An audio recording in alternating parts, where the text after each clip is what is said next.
একরকম জোর করেই কেন্দ্রীয় ব্যাংক ফেডারেল রিজার্ভের গভর্নর লিসা কুককে সরিয়ে দিয়েছিলেন প্রেসিডেন্ট ট্রাম্প।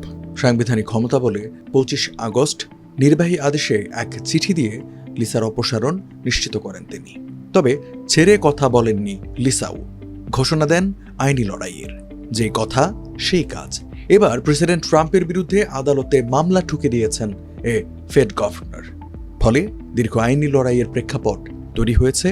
ট্রাম্প লিসার আইনি লড়াই শেষ পর্যন্ত কোথায় গিয়ে ঠেকে সেটিই এখন দেখার। আদালতের কাছে ট্রাম্পের বরখাস্তের আদেশকে অবৈধ ও অকার্যকর ঘোষণা করার আবেদন জানিয়েছেন লিসা। মামলায় ফেড চেয়ারম্যান জেরোম পাওয়েল এবং বোর্ড অব গভর্নর্সকেও বিবাদী করেছেন তিনি।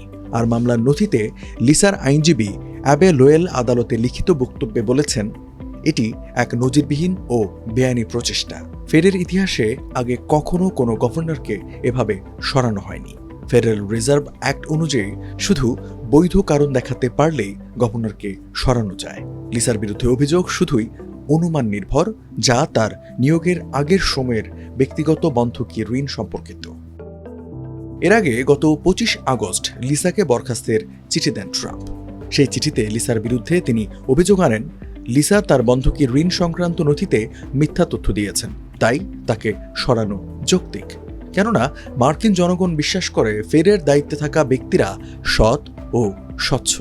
অথচ লিসা বাড়ি কেনার ঋণের জন্য ভুয়া তথ্য দিয়েছেন। এ ধরনের আর্থিক অনিয়ম গুরুতর অপরাধ। প্রেসিডেন্ট ট্রাম্পের এই সিদ্ধান্ত ফেডের স্বাধীনতা খর্ব করবে বলে অনেকেই এ নিয়ে প্রশ্ন তুললেও এ ব্যাপারে হোয়াইট হাউসের মুখপাত্র কুশ দেশাইয়ের ভাষ্য, প্রেসিডেন্ট বৈধ ক্ষমতা প্রয়োগ করেছেন।